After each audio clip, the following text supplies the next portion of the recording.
Hey guys, so today I wanna graft one cactus onto another, and I will film it. We will discuss everything in the video, so you can kind of use this as your own kind of like tutorial where you can where you see how it's done, how you can do it. It doesn't need to be perfect. It just needs to be done right. But there's a lot of room for error, a lot of room for problems. So we will talk everything through. I graft a lot. I graft a lot on Trichocereus, which is a genus who can help you to increase the growth speed of slow growing cacti. In my case, I graft a lot of Lobivia, for example, because when they are grafted on a fast growing stock, on a columnar stock, they flower a lot more. They flower earlier. Some of my plants have 20, 30 flowers at once, especially when grafted. So that is a great way to speed up things. Also, when you want to get a plant to flower a lot faster, like from seedling to flowering. So yeah, let's discuss a few things. I want to show you what I have here. Okay, so I brought a few things and I want to discuss everything with you now. This plant here, this is our grafting stock, and I want to talk about it. This is a little bit like a plant that was a little bit roughed up. I saw the flower and decided I do not want to keep it. The flower wasn't bad, but it was just not good enough in view of all the many different hybrids that I have. And this is a hybrid with Sorensia candicans. They were formerly Echinopsis candicans, and before that, Trichocereus candicans. Trichocereus, the name, I mean, it's not a classic columnar cactus, so I find that it wasn't really fitting in the genus Trichocereus.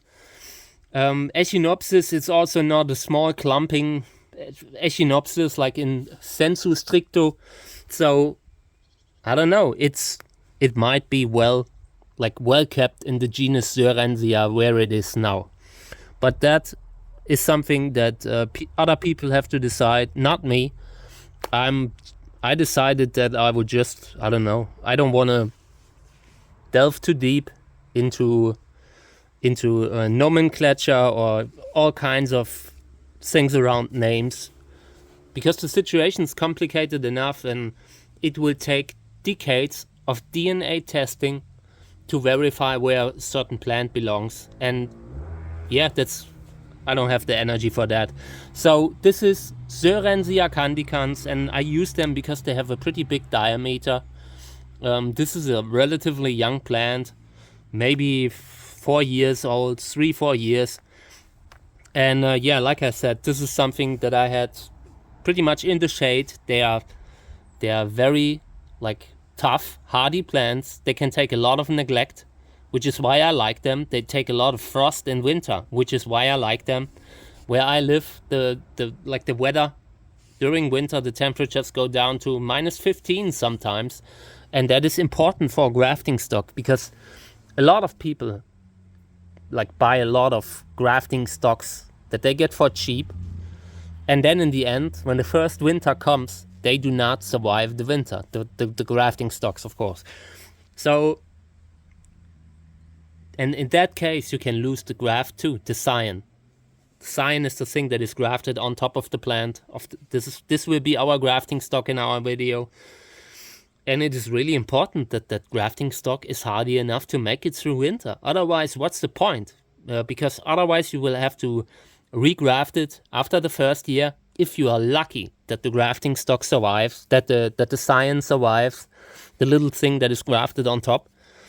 And yeah, we do not have time for that, and that's just too risky.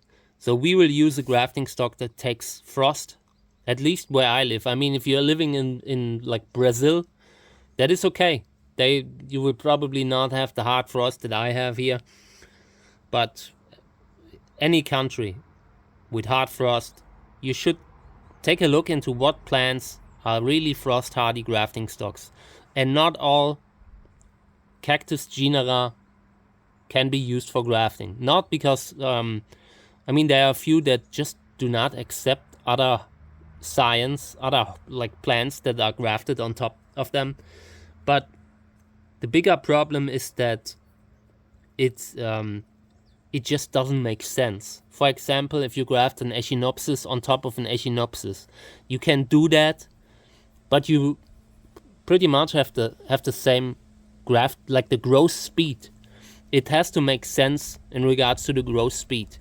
I like to graft slow growing Echinopsis or Lobivia on top of a fast growing stock like Trichocereus, or in this case, I mean, let's call it Sörensia, you know?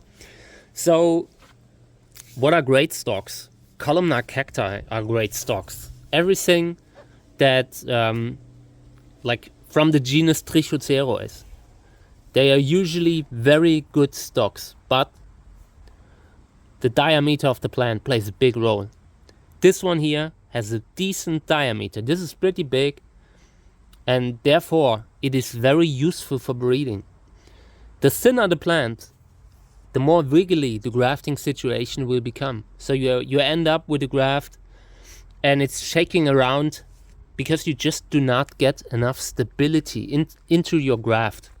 And that is a big problem, because stability is needed to fuse the two plants together, which is what we will do.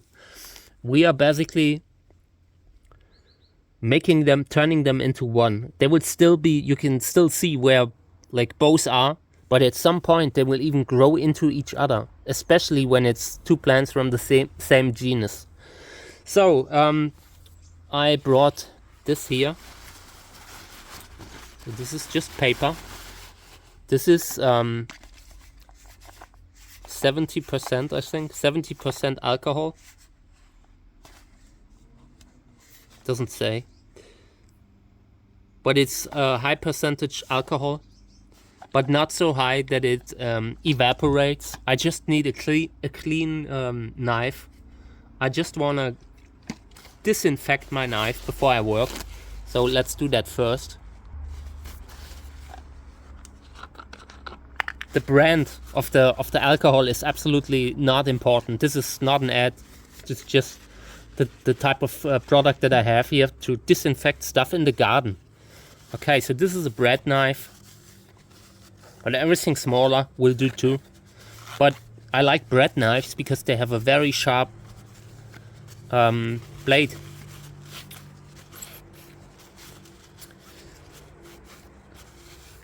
So ideally, that knife must be clean, disinfected, no remnants of other stuff on it, nothing from the fruit salad that you cut before or the bread before, because everything that is on that knife will be introduced into the wound. Okay, so let's have a look here. This is the plant that I want to graft. This is the name. Jugendheisinger hybrid. A huge flower. Pseudolobivia hybrid with big flowers. And these are relatively small plants. When you graft these, they grow very fast. And in this case, I want to remove a large part. We will maybe try to do 2 grafts with this piece. So this is here where we will cut the first one. And the second one will go onto another graft. I will have to find one, but we will find one. So I need to get something to grab the stalk, because we need to handle the stalk and I don't want to injure myself. Okay, this is my mason jar holder, and you can use that to just, grab it, and then you remove the tip and all that stuff. So this is pretty good. Ideally, we would graft like this on a columnar cactus, because they are not so spiny. The number of spines that the plant has plays a big role, because the spinier it is, the riskier it becomes that the stalk pops new and the spines and everything pushes the scion off the stalk. In order to prevent that, we will do a few things. We will flatten the edges I will show you how it's done when we're doing it, but I will just discuss that a columnar cactus would be even better. But in this case, I just enjoy grafting on these thick plants. This thick body gives you stability to hold the graft in place. In order to like fuse both plants together, we will need rubber bands, and I will get them now. I have a big bag of old rubber bands. Some of them are not good anymore, but some of them are. Okay, and here it is, all kinds of different stuff that I need to graft. So the species plays a big role. I personally like to graft on Sorensia candicans, but you could also theoretically graft on something bigger with an even bigger diameter. For example, terschecki. You know, former Trichocereus terschecki, Echinopsis terschecki. However, they have a vascular bundle that is so strong that it is hard to remove the tip. And also, it's a hard to handle species. At some point, with the diameter and all, it just makes no sense. It becomes too hard to handle. And yeah, growth speed plays a role. In my opinion, the columnar cacti produce the most explosive growth speed and also the best flowering. However, this will work just as well, or at least like in a similar way. I do not care too much about the growth speed. I don't worry about that. I have too many plants anyway. So as long as that graft is solid and will produce a regular amount of growth and regular flowering, I'm happy with it. Okay. Ideally, let's talk about the water. I am the opinion that it only makes sense to graft on plants that are well hydrated, that have already a lot of water in them, and therefore I water them before I graft. This plant has been sprayed and watered a few times before. I do not graft on dehydrated plants. It's just a higher risk of failure. I also do not graft on plants that do not have roots. I've seen it being done, and don't get me wrong, it can work, because eventually the stock will grow roots eventually, yeah, you know, over months. But we're losing time.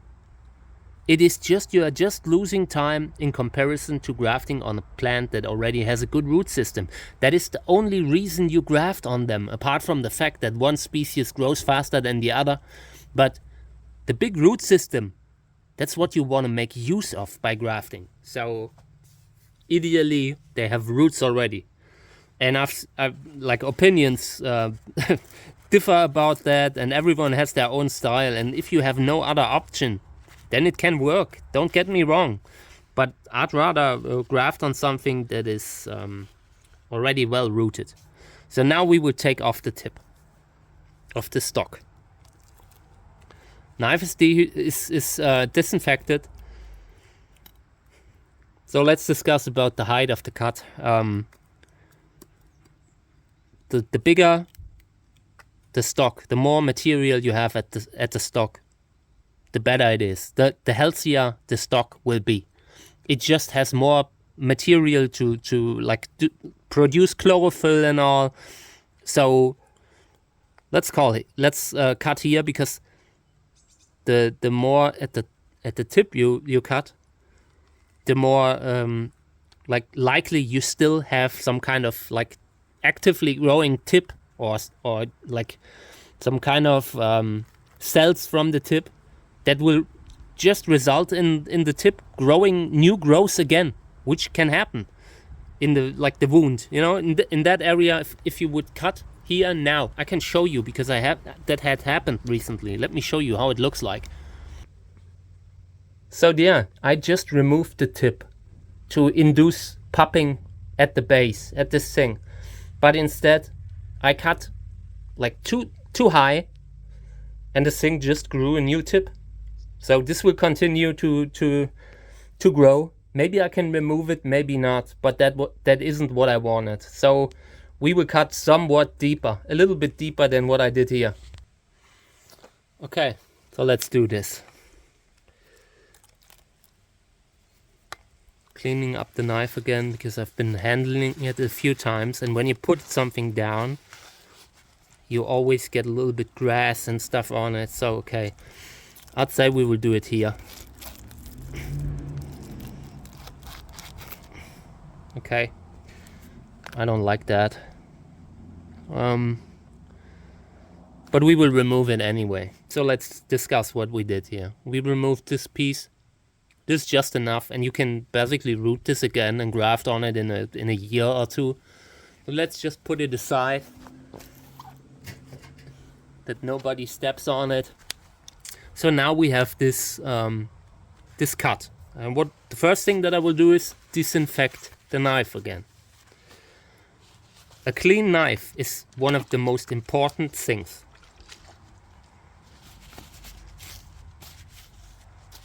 Okay, so now there's the risk that whatever you graft here can be pushed off by new pups that usually come up at the ribs here. So in order to avoid that, you scar the area, because scarring often means that the plant does no longer pop from these areas. That is the only reason why you scar the area and flatten the edges and all.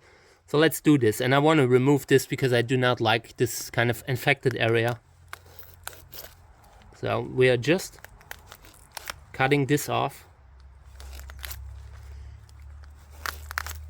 because it keeps new pups away from the graft, from the scion.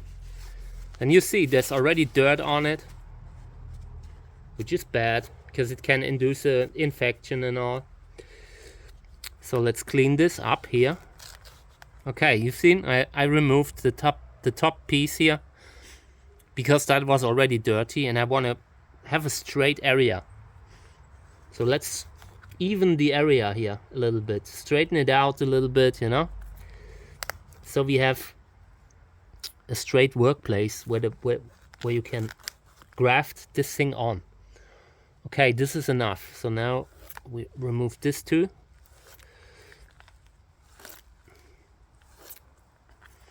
And all this will heal.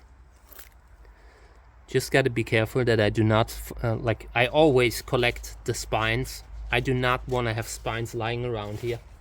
Okay, now I need a new paper, because the old one is used up.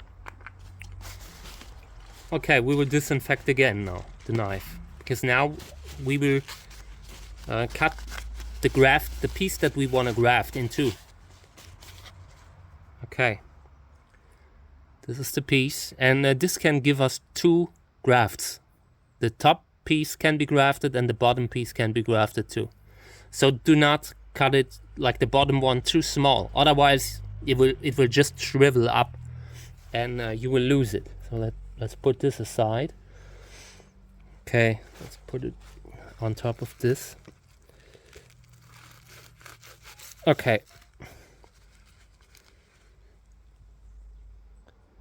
So let's discuss the inside of this focus, man. So the round circle in the middle, that's the vascular bundle, and you need to line up the vascular bundle with the vascular bundle of the stock, because they can take in nutrients through that. And if you do not do that, you will end up with a piece that is perfectly grafted but cannot take enough nutrients. Some of them can. They will eventually find a way, but it's not perfect. So let's clean this up a little bit with the disinfection. Okay, and now we will put this straight on top of the vascular bundle, making sure that both vascular bundles line up. They need to cross, so to speak.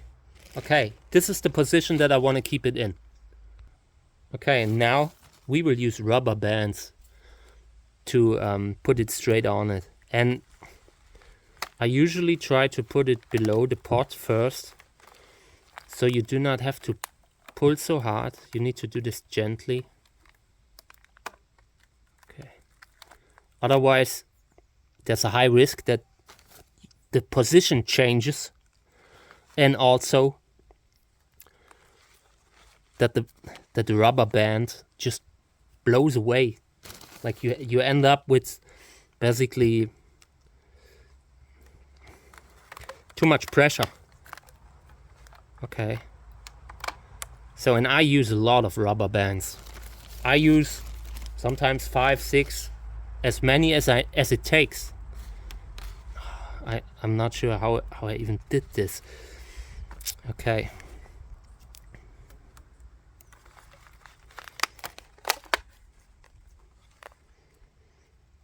Pressure is key. Pressure is important. Diamonds are created under pressure. Isn't that how it is? I'm not smart, so I'm not sure, but that's what I heard. But we will use a lot just to keep it in place, because once this thing will dry up, it might change position again. And sometimes the bottom area there, where both cacti will grow together, that will shrivel up, and it can completely mess up the graft. And we want to avoid that. I only have old rubber bands. Normally, don't do it like I did and buy 1 million of them at once, because they only stay usable for so long. Okay, I think one more and then we're good. I reuse them, so at some point they just give, like this one. Need to keep these out of the sun, because in the sun they are instantly they are drying up much faster. When you put these into the greenhouse or in a humid place, they will also like start to tear. So in the end you might have only a few more left, but it just needs to stay on for a few days, maybe a couple weeks. So this is our graft now. You often put these in a high humidity environment for a few days to allow the wounds to grow together. It is just something that promotes the growth. And yeah, we could do that, but right now the humidity is it's out of control, so I probably will just put it in the greenhouse, in the shady area in the greenhouse, or maybe it's in like at the sides under a roof. This needs to be under a roof, because the moment it rains on it, it's messed up. You will get infection. I mean, it can heal again, but the moment you get water on this, it increases the risk of failure by a lot. Okay, so let's get another stock for the other one. Okay, I had a hard time finding a suitable stock. I found this one, which I think will work. It's a little bit thin. We could also use this one, but that one's a little bit too thick, maybe. Yeah, I think we will use this one, and in this case we will use a columnar cactus now. So we will take it down here, very close to the soil level, which increases the risk of infection. I don't like this. No, we will not graft on that. You see there, this kind of stuff, I don't like that. We will have to graft on this. So first we need to remove the pop at the base here, and then let me disinfect the knife again. I just had a group of drunks who walked through the street, so I had to take a pause the video for 10 minutes because they were like singing in the background. Normal day. So let's do the same with the with this here, so we can make a clean cut. This tool, this mason jar holder, very important piece in my garden. Okay. And don't forget to clean up afterwards. Okay, now this is the wound There's a discoloration there, but that's okay. It will work. I'm just mad that I now had to like cut the other one without reason. Okay. Once again, let's flatten the edges. I really need to be careful about not losing any kinds of spines here, because these are dangerous spines.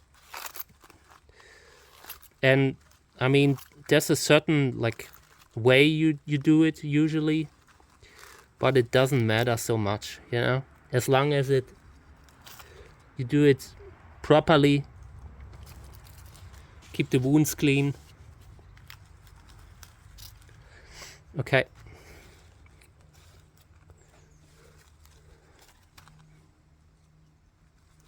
There you see, this already has roots, so you could also root it, but I do not want to. I think that there's a higher chance of success when you graft it, when you have a small piece like this. You know, if you just rooted it like as one piece, then of course it's safer to just root it in, compared to grafting it, because grafting always poses a risk. But I think this will work. Once again, a lot of pressure. Pressure. We will put on as much pressure as possible. You can also, I've seen people use pantyhoses. Personally, I haven't used it. I think I don't recall if maybe I ever, like maybe once or twice, but it's not my usual MO. This is my usual MO.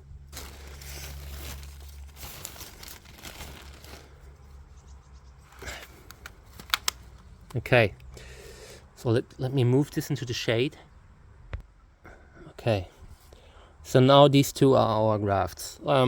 Over here, let's remove these spines. I'm just a little bit worried about losing spines with my pets walking around here. I don't want to have them injured. Yeah, but it's okay. This will work. Let me just remove this here. The more spines are removed, the better. Okay, yeah, and this will work. This will actually work. So now we will clean up. Cleanliness is key. It's important. So all the plant material will be put in here. And this piece here could be grafted on. Oh, wait, I want to show you. This one here, I mean, you could root this again. It's very thin. So it would take forever, but you could let it heal, put it on the soil again after all the wounds have calloused and all, and at some point root it again to graft on it. This is the side pop that the other one had.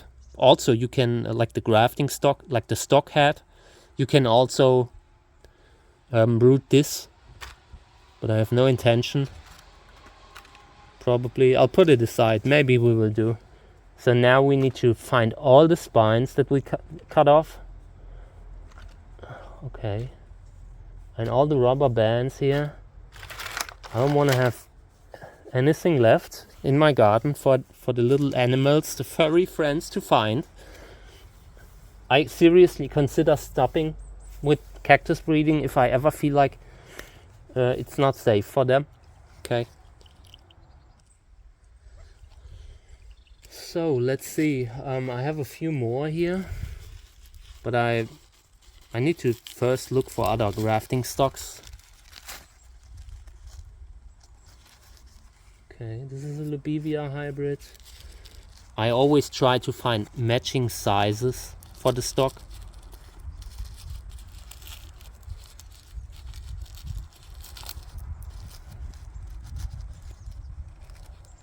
I don't know what this is. Oh, this is, yeah.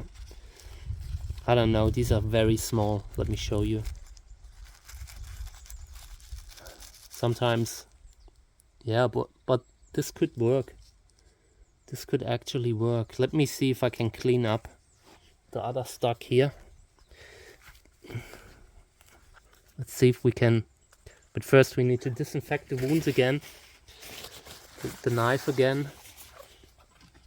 Always clean knife. Good life. You can quote me on that. So let's see. We can get rid of that infection on the side. Yeah, this worked, kinda. So maybe we can. Yeah, but it looks bad. But yeah, doesn't matter. We will just take off the ribs now, like flatten the edges. I will show you why you do it, because I have a few where it happened like that the cyan pushed down, or that the stock popped again and pushed down the cyan. Okay. So now we will graft this, and in this case it's so small that I will only do one probably. So the bigger the better when you only do one. Okay, and we will put this. Once again, vascular bundle needs to line up and the wound needs to be clean. Sometimes you lose spines, you need to take them out, ideally without introducing like dirt. And it's very hard, don't get me wrong, it happens all the time. Every day when I graft, you get some dirt in there. I'm sure there are people who can work very clean. I can't. I'm unclean. So it happens. So you sometimes just need to clean it up again. Okay. So, and you need to be careful with something as tiny as this, because this can catapult the cyan away. Let me do this a little bit. Okay.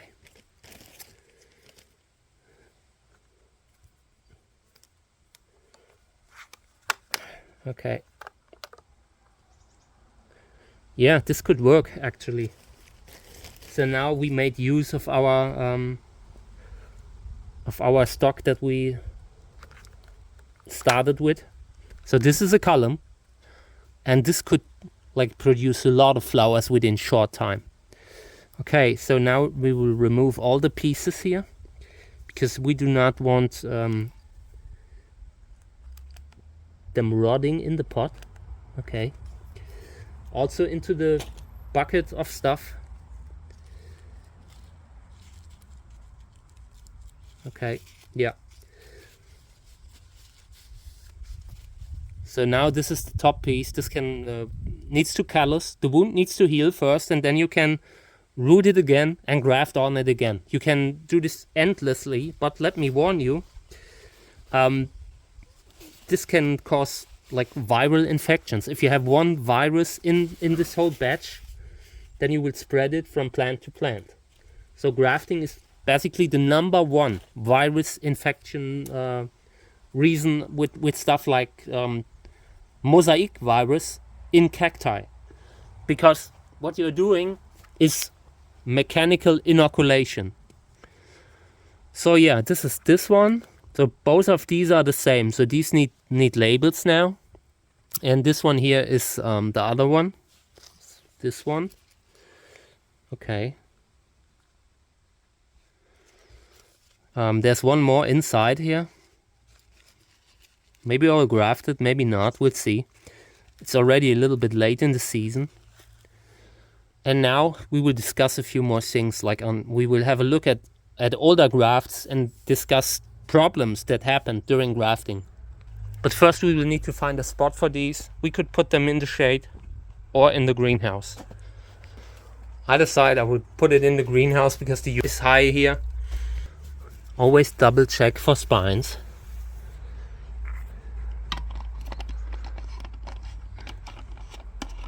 Okay, into the greenhouse it goes. Okay, last one. Okay, so they will stay here until maybe a couple of weeks, and then I will take down the rubber bands, because then the science, the grafted pieces will start growing, and you do not want them growing and pressing against the rubber bands. So you take these off at a certain point, and when you do it, you need to be very careful. You need to like put pressure on the cyan while you take down the rubber bands, because otherwise you can rip down the grafted piece right away, because sometimes the rubber band sticks to the cyan. So you need to be very careful. Every rubber band separately, not like all at once or something. It would often result in disaster. So you do it one after the other. Okay, so here is a grafted a plant that I had used as a grafting stock, and it had popped again, pushing the cyan off the stock. That's why it is now, I'm letting it grow, because this is a cool plant with large flowers, but this did not have the straightened edges the way it had to be. Let me see. This one here, also a mistake, because I chose a plant that has popped tremendously from the base, and this takes away energy from the cyan, from the grafted piece. So that is not good. That should have been done differently. You can scar the whole plant, everything, all the spines here, all the ribs, and just leave a scarred base that can introduce infections, but very often it is better than what you have here, because this takes away the growth. This is a very old graft and it still hasn't grown a lot. Over here, this is a graft, and you can see that, for one, the pups can push down the cyan itself, but also the pups of the base. So this is very difficult. Over here, same situation. This is a graft, and you have all kinds of pups coming out from it because the edges have not been flattened, which is a problem. Here's a stock that had somewhat flattened edges, but now it's popping from there. This is a new pup. I just let this thing grow because the flowers are big. It's the same clone that I've shown you earlier, huge flowers. So now I will use these as just for breeding. But yeah, these are mistakes that happen during grafting. Same here. This is a grafted piece that is amazing, but the choice of the stock was poor, because this is a plant that pops a lot. I already scarred it, see, all around, but it still created new areas to pop from. They basically rip open and grow a new pup from the core if necessary. So yeah, this is not good, because the energy will not go into these. You see, the energy goes into these. Here's how it's properly done, and you see it's growing nicely without popping from the stock. Here's a graft that went well, but the edges were only minimally flattened, so also risk. Perfect example. This is scarred edges, but not all. See, there are no pups here, but the one rib that hasn't been flattened grows a pup, and once this thing gets bigger, it will not only push down the graft, it will also take away energy from it. And sometimes this happens throughout the winter and you do not even notice it. You just see that the plant has been doing poorly, and then after a year you see that on the other side, where towards the windows or so, you have this thing growing to huge dimensions. Yeah, this is a graft. This one went pretty well, but the edges went flattened. So the moment you get a pup here, and it could happen, at some point, maybe the stock decides to put more energy into a new pup instead of the graft, then you're in a world of trouble, because you might not even notice it, and then it's pushed down. Okay, so this is the end of my ultimate grafting video. I mean, there's always stuff that you need to say afterwards, so maybe we're doing a second part at some point. I'm also open to questions. If you want to know something, ask me in the comments. I'll be happy to address them. The choice of the stock is important, and also the condition of the stock. If it's a sick plant, it makes no sense to graft on it. If it's a dehydrated plant, it makes no sense to graft on it. Or you would lose time. Yeah, regards to rubber bands, just get whatever you have available. I have them in all kinds of sizes, big and small, because the smaller the seedling, the more dangerous the strong pressure becomes, because at some point you can just smash them. And for small seedlings, you need finer rubber bands. There you see, I have them in all kinds of different sizes. And I bought them once a few years ago, and I'm since reusing them, and every time one like tears, I throw it away, but apart from that, they are pretty reusable. Over here, these two I will graft when I have found decent seedlings. And I want to address one more thing. Echinopsis. I like grafting on Echinopsis. These here are Lobivia, Pseudolobivia and all, but it works the same with Echinopsis. I wait until they flower, and when the flower isn't what I need, I just use them as grafting stock. And you can use these for tiny seedlings, or for like very small Echinopsis pups. And again, if you graft Echinopsis on Echinopsis, they at some point will grow so fast together, you will not be able to tell if something is a stock or part of the plant. That happens. But yeah, sometimes it doesn't matter. But these are great for seedlings. Everything small, they have the right body, they are white, you know, like the Sorensia candicans, thick body. These have the thick body for seedlings. You always try to find what's best, what fits together, you know? You're trying to find a fitting combinations like a puzzle piece. And sometimes you have exactly the right plant for the right scion. Some species are not usable for grafting, but it's very few. Let me think. I think not species, but genera. I grafted on Parodia, Notocactus, and they barely did anything. It just didn't make sense. And in most cases, the plants grow together, but they just don't produce enough growth to make it make sense, you know? So get something that's like, I love grafting on Trichocereus, on Echinopsis, like in this case, but you need to be careful because Echinopsis, the classic pupping Echinopsis, they produce 1 million pups and it takes away from the stock. So make sure that you either scar everything that you graft on if it's an Echinopsis like that, or you use the kind of Pseudolobivia Echinopsis that I've just shown you. Echinopsis obrepanda, that kind of stuff, they are great stocks too. I grafted on Harisia, Eriocereus, that's the same, like, that's a classic grafting stock, but I love them so much that I stopped grafting on them and I just grow them as plants now. Yeah, what else? There are multiple different plants that are offered as grafting stocks, and you need to look at the frost hardiness. If something is not frost hardy, you cannot use it, or you buy 100 and they end up like the first year you lose 1/3 at least. So that is a bad thing. So yeah, this was my ultimate grafting video. I hope you like it. Comment, let me know what you have in mind, and maybe we're doing a second part. This is just a normal grafting situation. Normally I graft between May and July. Right now it's a little bit too late, because the later it gets, the higher the risk for high humidity. And the high humidity is so dangerous for the wounds that we create here, that it's better to graft early. Like I said, I used to graft 500 plants a year between May and July. And all the pieces that I removed from the tip, like the tips, I rooted separately again and grafted on the next year. But be careful about introducing a virus into your collection. Best work with seed-grown material and don't reuse stocks too often, because otherwise, if you have a infected grafting stock, you are in a difficult world. Okay, thank you guys. I appreciate it, and subscribe and do all the stuff that people like enjoy to do. Thank you.